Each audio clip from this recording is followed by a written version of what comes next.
So I sent pictures of those bearings to the owner of the truck last night, and he says, well, that don't look too bad, just go ahead and put it back together. And he was serious. I'm like, I don't know how bad it has to be before it's bad enough to replace to you, but to me, that rod bearing says, okay, time to replace them. And if you do the rod bearings, you do the main bearings. And if I'm doing it, I do the rod bearings and main bearings, and I do the oil pump at the same time. See, it's not uncommon for guys to just roll bearings in. Those date stamps on them bearings, I'm not familiar or experienced enough to tell you. I have 10/05. I don't know if it's the 10th year 05 month or if it's the 10th month 05 year. I don't know. I don't know it well enough. I know they are Cummins bearings. They have Cummins stamped on the back of them. But so he wanted me to, and I refused. So we're putting bearings and an oil pump in it for sure, and an oil pan gasket and an oil pan. And he wants me to take these heads off and reseal from the heads up and ignore anything under the head as far as the piston, the sleeve, and the rings. Well, it's not uncommon for guys that have an engine like this with a lot of miles on it, and they'll drop the pan, they'll roll new bearings in because the bearings are worn or they're getting low oil pressure, and that can sometimes help to increase your oil pressure because you've reduced the clearance between the bearings and the crankshaft, or the bearings and the crankshaft. So sometimes that can help your oil pressure. So it's not uncommon to have a motor like this that has had bearings done, but not pistons, liners, and rings. So it's a good possibility we could take this thing apart and get down that far and find that it's worn, and we've got scored cylinder walls or what have you. And I'm just not willing to go that far, and if there's a problem or something that's worn, and not replace it, because it just doesn't make sense. So what I think is going on, we obviously know this is broken, but there's a rocker shaft in here, and you can see the boss right here where the rocker shaft goes into, and there's a seal on either side. And I believe we more than likely have a leaking rocker box to the head and leaking O-rings here, and that is the majority of the leak that we have on the top. So what I'm going to do, which is not what he wants me to do, I'm going to take this apart. I'm going to inspect that. If I find a place where I feel like that's a significant leak, I'm putting it back together at that, because I'm not going to take the heads off and deal with possibly all the broken exhaust manifold bolts that we could end up with, plus all the other variables where we've had 15,000 people doing less than perfect repairs on this engine that are going to cause me more grief. So we're going to try and remove one at a time. Let's see what it is and go from there. I really believe the leak is going to be higher, and if this rocker box corner was busted, it's very possible it's cracked all the way down and leaking. So I know it's not what he wants, but sometimes you got to protect people from themselves. You can't bring me something because you want to make sure that it's done my way, and then on the other hand tell me we're not going to do it your way, because very simply we can just tow this thing right out of here, and it's not going to break my heart at all. So I want to back these adjusters off. These are for adjusting the valves and the rockers. Now this one's loose, so I'll then do this, and then we'll just back it off. We'll run the overhead once we're done, but I don't want any pressure on this rocker shaft when I go to take it out and put it back in. So I'm just going to back them off like so, all of them. I had you get 7/16, didn't I? Mm-hmm. Oh, it's half. Crap. I'll need half.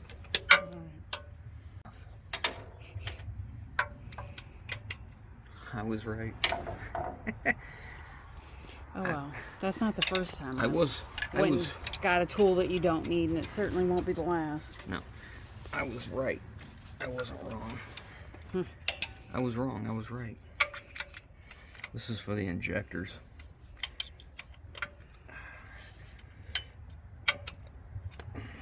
So now we go to take this rocker shaft, or this rocker box off. There'll be no pressure on these valves or injectors or anything. I made it tight, that's for sure. I was going to take that air intake off.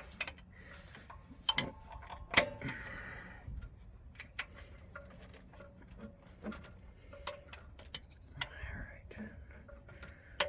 Once So I back this off. We got this bracket right here. It's got a couple bolts in it we gotta take out, and then take the rocker box out. Okay, we'll have to get some more tools now.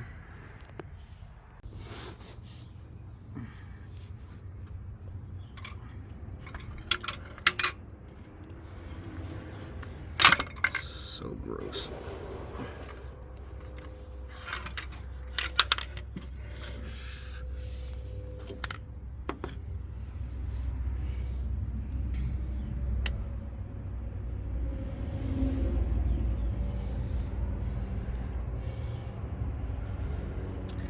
Well, that gasket looks like it was okay. I mean, I can see where it was dry.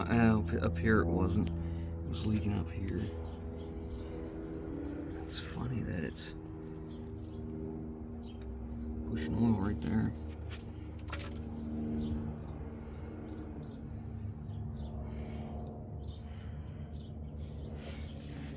Turn this over and look at it and see where it was leaking. We're gonna investigate here. Okay. You can see it was sealed all the way around here just fine. Here I don't know. Might have just been from the oil running. But that don't look like that was sealing. Right in here. Looks like the oil has cleaned it off, because wherever there's an oil leak, it will be cleaner than the rest.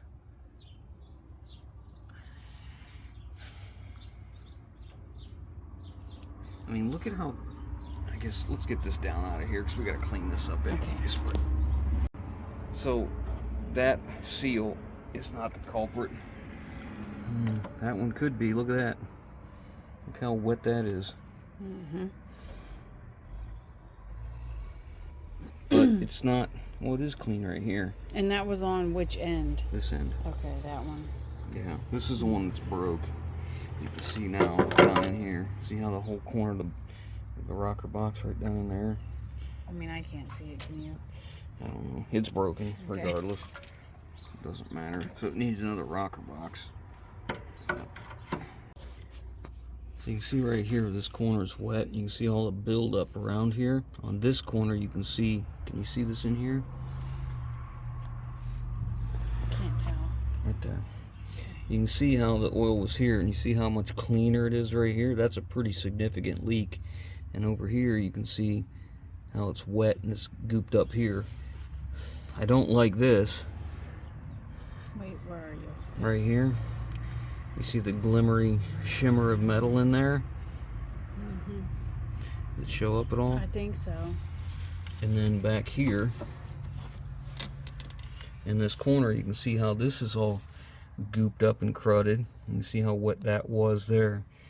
And the motor is tilted back this way, so it makes sense that it's accumulating here. But look at this here, you can see it now.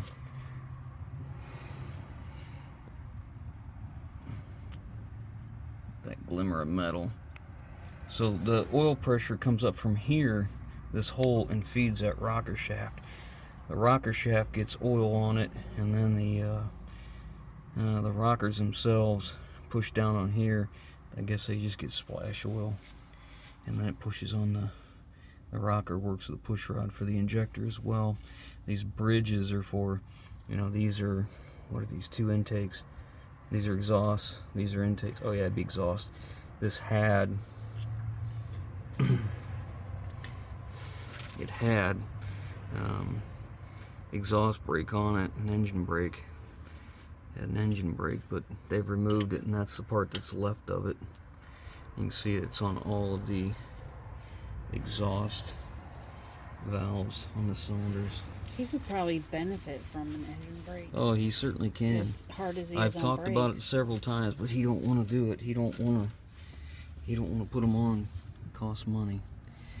Yeah, Alright, so does replacing brakes constantly, though. yeah, and it'd be so much safer too. Oh, It'd yeah. be so much safer. But Look at the difference in color.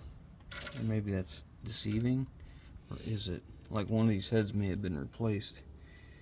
I don't know. But it's obviously leaking oil right in here. That's a big source of the leak. And there's another spot up here that's a little bit cleaner too, right up here in this corner. So that's probably a big source. I can get to that. I don't know. I'm just not convinced that we need to take this. Oh yeah, look here. It was leaking here and going down the intake as well. I'm just not convinced that we need to take the heads off for this. I'm not. I think this is a rocker box sealing issue, and if not, we could address it later, but it'll definitely slow it down. Let's get this last one off back here. Alright, you can see it's leaking up here, and you can see how badly it was leaking right here, whether it was the rocker box, the valve cover, either one. And then in the very back, that corner appears to be dry. This corner is not. You see how it was leaking around there. I don't know. I really think we ought to just, before we go any farther, I believe we should reseal these rockers.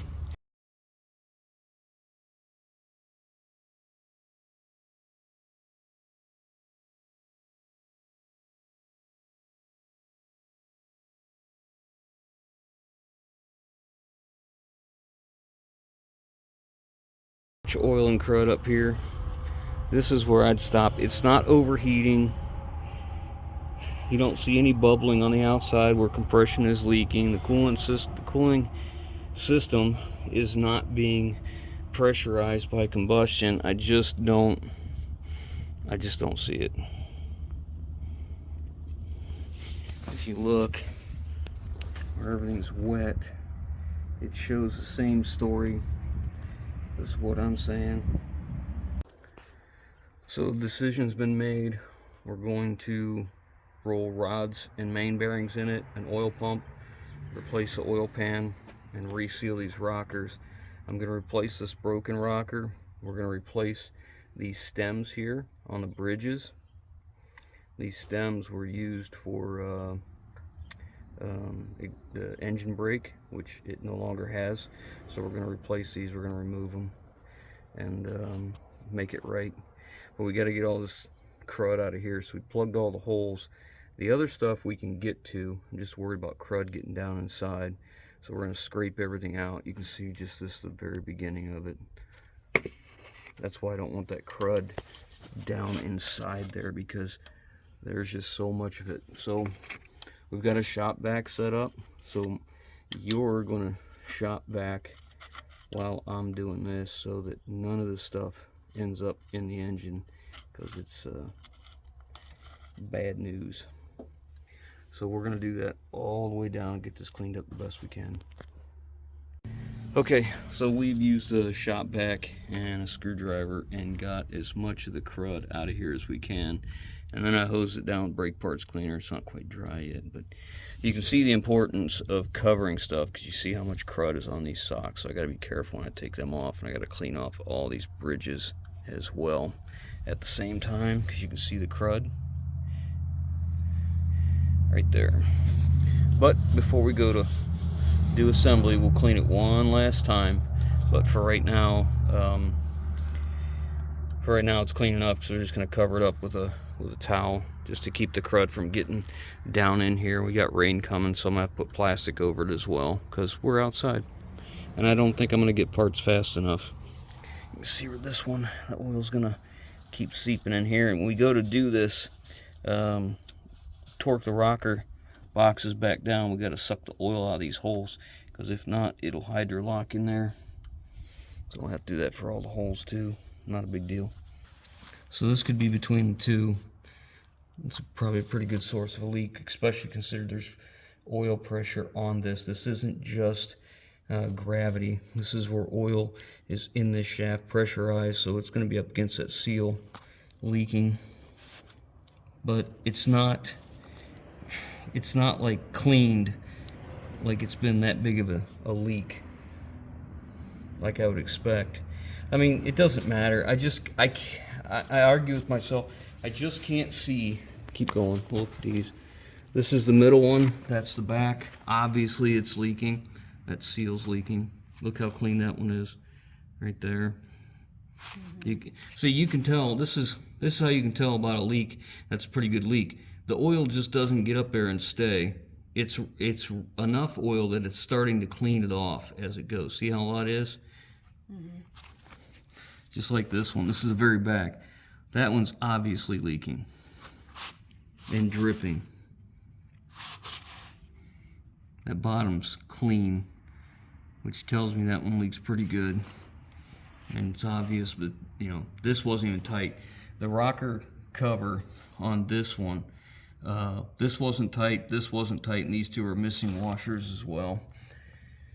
Also, these have a sealing washer that goes on here because these are an aluminum base. So there's a metal insert that seals this and goes in here, so you're tightening on steel, it stays stationary, and your bolt with a washer touches that and seals it, because there's oil on those as well. There's oil coming up through this on pressure up through here. I don't know, man. I feel like we need to reseal it. God, look how bad that is.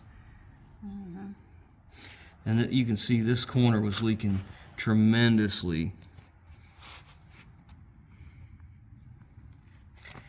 I don't know. I guess it's just time to make a phone call and see what he wants to do. I just don't really want to pull heads because I don't think, one, I don't think it's a problem, and two, if you're not going to pull the heads and do it all, then why bother? So this is the rear one. This is in between what would be cylinder 4 and this is 5, this is 4.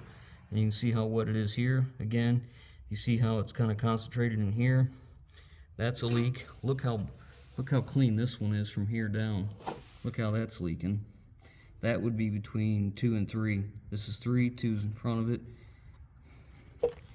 And then that one, I can't really see it there, but it sure looks like it here. But that's the one that has oil fill, so that could be just oil fill. It's making a mess there, but that rocker box has been leaking too. See, these rocker covers here, they have drain holes over here, and they're pitched slightly, so the oil, any oil that gets on the top can come over this way. But you know, it's got a lip all the way around it, so it holds it. You cleaned this one yesterday. I cleaned that one. I was going to say. Yeah, look at this. This is a better example. This is what they looked like before. So I think we have rocker cover gaskets leaking. This one's crushed. You can see how this is raised here. All right, you see how that's crushed. Yeah. That tells us that they over tightened this, which these have probably bellied out. Some of them, because they're sheet metal, yeah, they're humped up. Will the camera pick that up? It's humped up right here. Yeah. Can you see it? Yeah, I can see it. So that's humped up. So that explains why the gasket is crushed right here, but you can still see the raised portion here. The next bolt's here. It's kind of crushed, but not all the way. Kind of crushed, but not all the way. Crushed pretty good.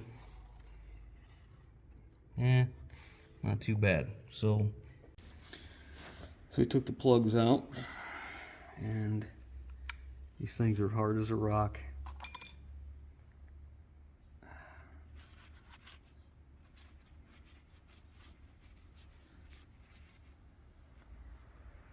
May not be all of our leak, but that is definitely a leak. Wow. Yeah, it's flat too and hard.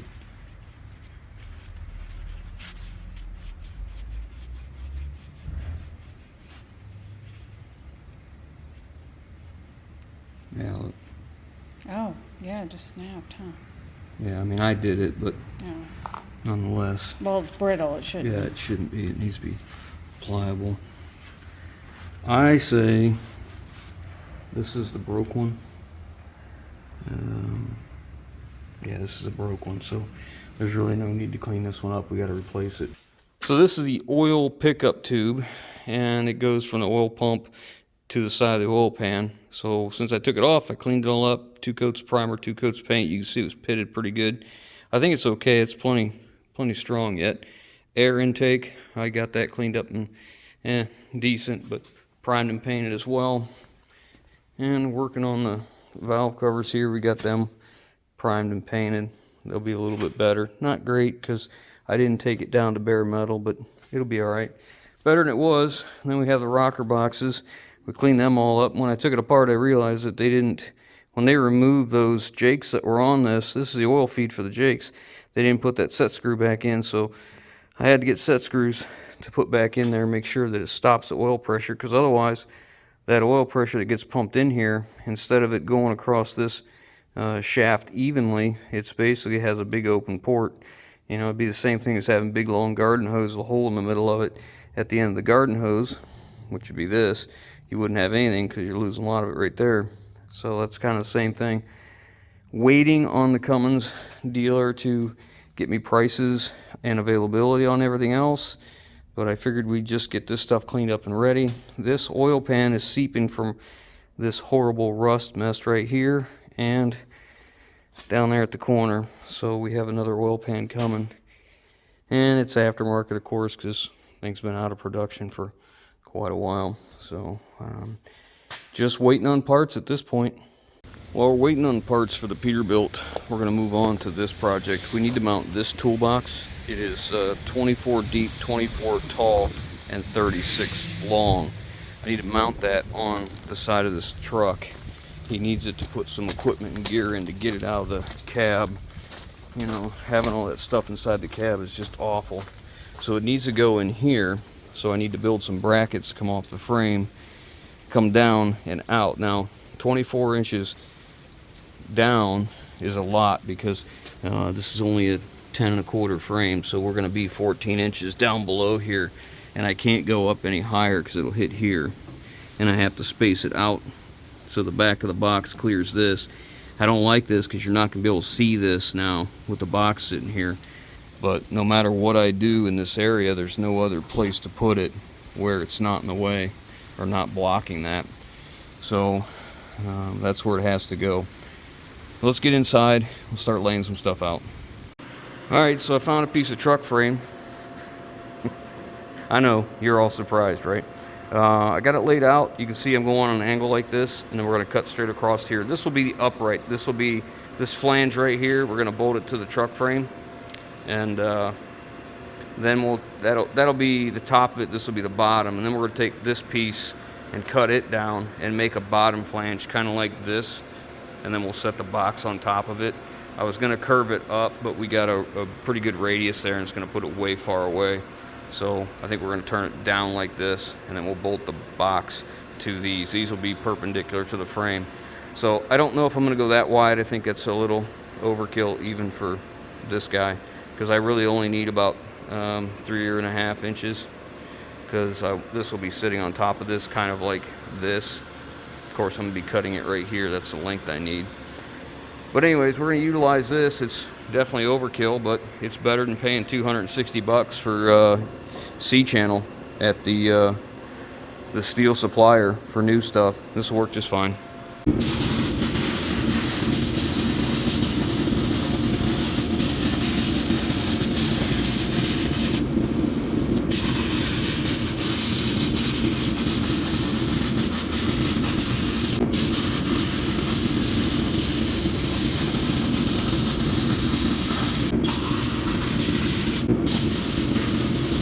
So here's what I'm thinking. I'm going to slice this down this way, and then this part would be drilled into the frame, and then the box would sit on top of this, and we just tie the ends together if need be. And I was going to narrow it up because I don't need all this extra width, but I don't know. I think it'd be cleaner if I went the other way, if I pushed this out to the edge a little farther and then got rid of some of this in the middle. I could probably cut this hole off here, just slice it down like that. I really like this better out here a little farther, and then I could definitely get rid of that. I'd like to have at least 1/4 inch in here to wrap my weld around, I think. 1/4 to 1/2 inch, so I could go right to the edge of that hole. It would probably look a little neater. Yeah, let's do that.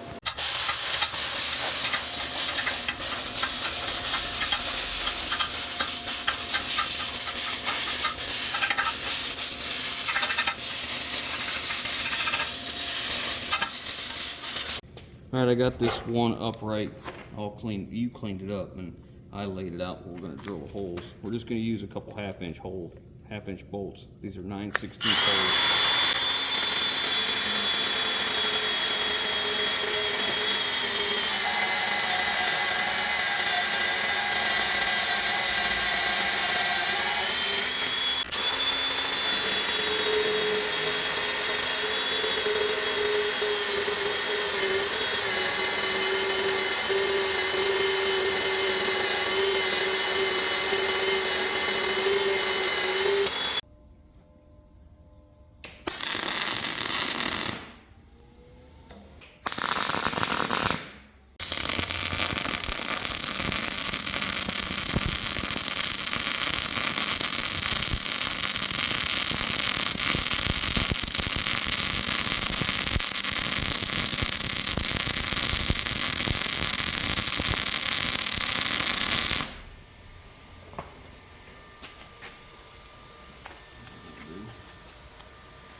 That'll do for rusty crap, huh?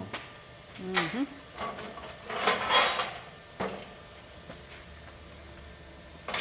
Can you hold that up? Yep.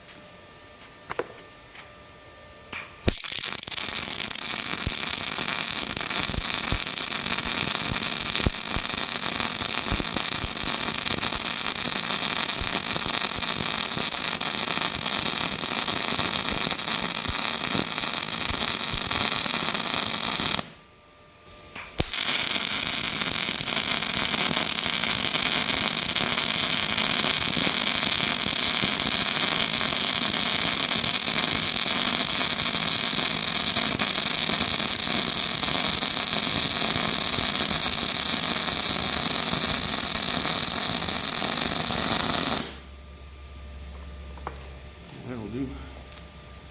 One. I don't know if I should do any more. Oh, I still have the inside to do, but that's not bad for rusty crap, huh? Mm-mm.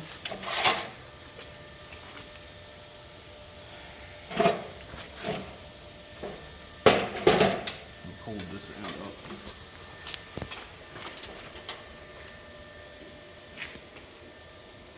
I'm not going to be able to video that. Aww. Uh-oh. Well, we were getting ready to set up to do the other bracket, but then he realized that this one is exactly like the first one, and it needed to be reversed. We went outside in the rain and found some more truck frame to make another bracket that's going in the right direction. We'll get it eventually. Well, I just got to make sure I'm cutting this the correct. So when I lay the angle out, which way I lay this angle will dictate which one I do. So I got to be careful that I do it correctly this time. Well, I didn't do it wrong last time. I just didn't think it through to realize that I would end up with two of them the same. So now I got to make sure that I end up with what I actually need, not what I have. So instead of it, last time I went this way and cut it, so this time I need to go this way and cut it. So I can end up with the right angle. I won't talk to you and distract you.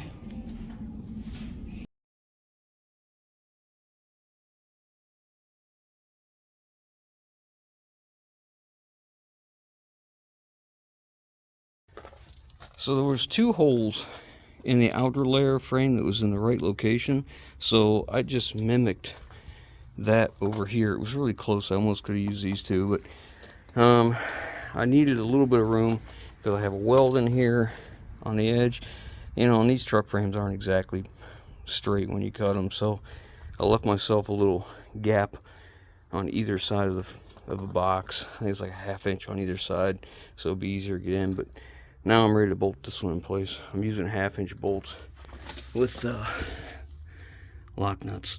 All right, well, that'll do. I'm gonna get the box up here now. I'm exactly 37 between there, which is what I was hoping for. So let's get the box up here. I'm gonna try and utilize any holes that are already here if I can. We'll have to see if it works.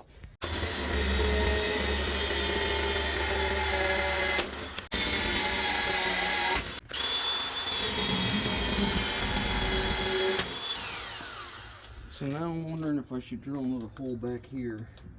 This one's way too far back, I think. Yes. Yeah, we got to drill it in this area. So the next thing is, you see that's a big hole in here, and these tires are just going to throw crap up against this box constantly. So he's going to see if he has any mud flaps other than white, which is what I have, because the white one, I'm just going to take a hard plastic one, just bolt it up at the top here, and then let it fall over top of this part down here, and then bolt it in 2 places down there so it can't come back into the tire. But he's going to look and see if he happens to have a black one instead. All right, I got the mud flap on. He didn't want me to put this on. He wanted to use one of his. He thinks he has a Peterbilt one, but I don't want to wait. So I figured if he wants to change this out, let him change it out, but at least I know it's there. And this is important because this box has a big hole in it back here, and he didn't want me to take the time to cut a patch and weld it in. He wanted me to just put something in and pop rivet, or he was going to put some tin over it or something. That's up to him. He can do whatever, but I wanted to put this on because there's no mud flap here, and at least this way it'll stop all the rocks from beating up the side of it and going in that hole right now. But as I looked at it, I thought, man, I screwed up. I had an opportunity to do something better, and I didn't see it. I should have taken this mud flap and turned it upside down, put my 4 bolts down at that bottom on the frame, and taken the extra length you see here, and I could have run it up this way as a curb, and it would have kept it from throwing some of the crap on top of the box as well. I mean, it's not too late. It could be swapped out, but I think if he wants to do that, he can. I think I've done all I'm going to do with that. I was mounting this thing, and I was having troubles, and then I started thinking about this and looking, and you see the rust here. That's where it's been rubbing forever. This was a second. It was a defect. You can see how it's extremely tight here, and it's actually taking the powder coating off. That's why it's all bubbled. And then it gets really, really wide here, and it's tight right here, and it's wide here, and it's tight here, and wide here. So the whole entire thing is out of square. What is it? It is like this. It's a trapezoid going this way. And it's obvious too that it's been like this for a while, because you can see the seal comes up this way, and it starts to get farther this way and farther this way as it comes up. And this side over here comes up, and doesn't touch either. So you can only do so much with something that's not right to begin with, but it'll have to do. That's done. Now we can move on to the next project with this truck. So I needed to get the bearing races out of these hubs because they're, you know, no good. So I don't beat on them with a drift or a punch, as you might call it. I just take a welder. I use the HTP Pro Pulse 220. I turn that thing up hot, and I'll take the race and I'll lay a weld on the inside of the race all the way around, and then let it cool. When it cools, it shrinks. You flip the thing over, the race falls out. There's no pounding. There's no damage to be done. Unlike the previous person that was in here. See what they've done here? They've gouged this. So at some point in time, they've done that, which doesn't allow that race to sit flat and square. There's another spot over here, a couple spots here, and then there's something else I was going to show you. It looks like they had a bearing failure. It's like they used a carbide wheel on this, I think. That's what it looks like to me. I don't think it was a torch, but bearing must have spun or galled it inside here, because then they took a center punch, put a couple center punch marks there, and a couple over here, and that's what they're using to hold the race from spinning inside the hub, because the hub's obviously damaged. Well, I can't say that's unacceptable. I mean, sometimes in old trucks, you know, parts, if you're not going enough miles, I can see how a guy would not really be too concerned about that. But in our setting and the purpose for this truck, it really shouldn't be like that, and it'd be a great opportunity to get rid of these Dayton hubs, because I'm sure a lot of you know I absolutely can't stand Dayton hubs. They're just heavy. There's too much grief. Every time you got to service the brakes, you got to take the bearings apart because they're inboard. You see how the drum is bolted to the back side of the hub. If we swap these out to hub pilots, we're replacing the bearings and the races already. A few $100s more, we could have a hub. A little bit more than that, we get new drums. Next time we service the brakes, we just slide the drums off the hubs. We don't have to take all that apart. Whatever.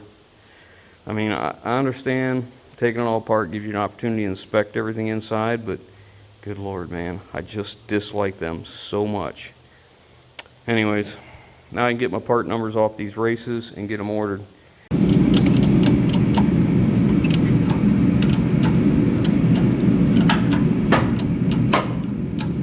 He's pressing in the race into this hub. He's using his press that he made. It's not really finished yet, but it'll work.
Well, our homemade shop press worked out very well. I'm very happy with it. I know it's not complete, and people have asked about it and when I'm going to complete it. And the reality is there's a couple things I'd like to do to this thing to make it the way I want it, and I've not been able to source the parts and the pieces that I wanted. I thought I had everything I wanted the way I wanted to do it, then I changed my mind how I wanted to do it, so now it's going to have to wait till we get them parts because I'm not doing it twice. We're doing it once.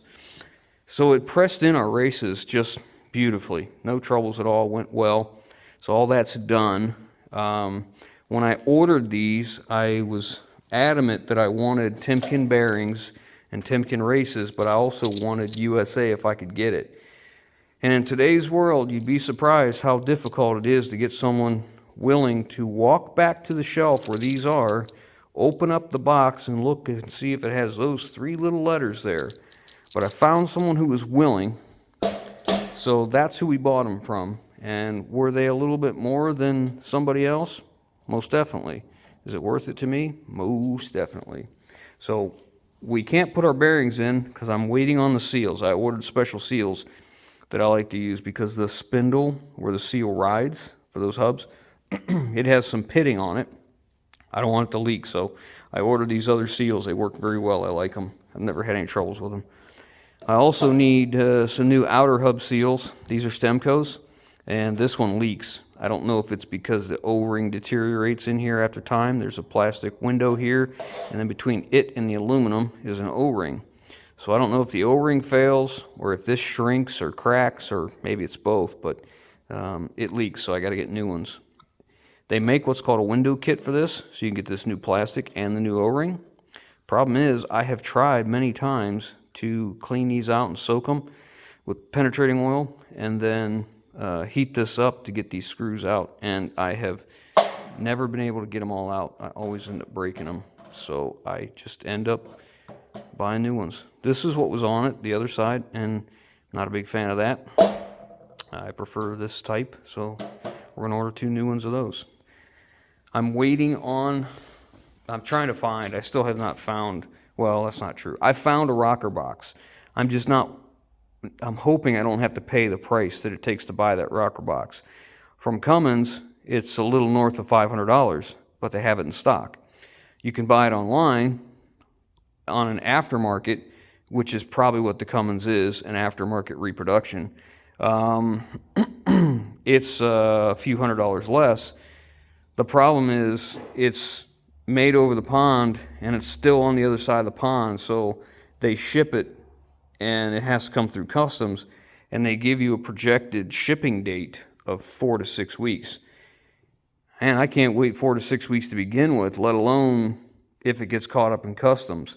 So I hate to go the aftermarket route, even though it saves a few $100. I've looked at used, and it seems like used, these guys want more than Cummins wants for one of their repops.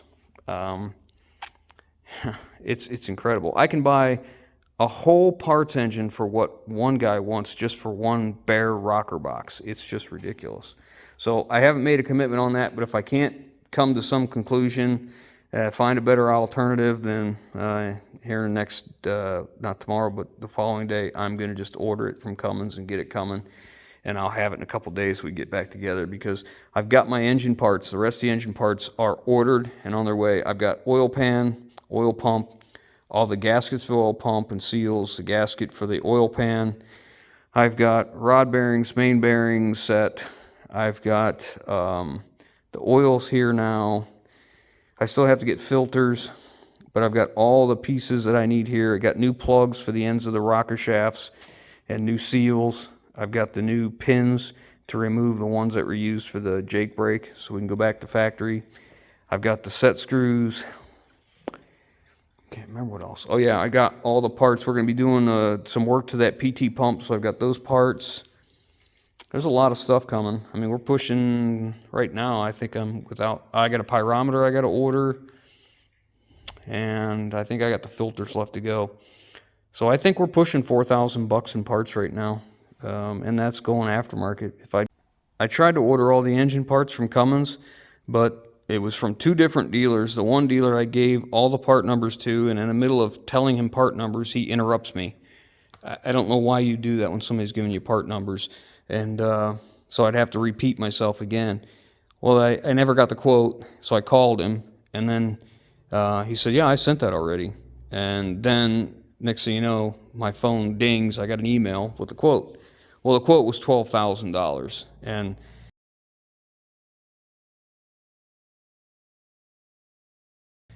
some of the things that I asked him for were not on it. It looked like basically what he did is gave us a price on an in-frame kit with all new heads and a gasket set, and that's about what he was doing. And all new heads were like $4,800. The oil pan, they wanted $20-some hundred for an oil pan.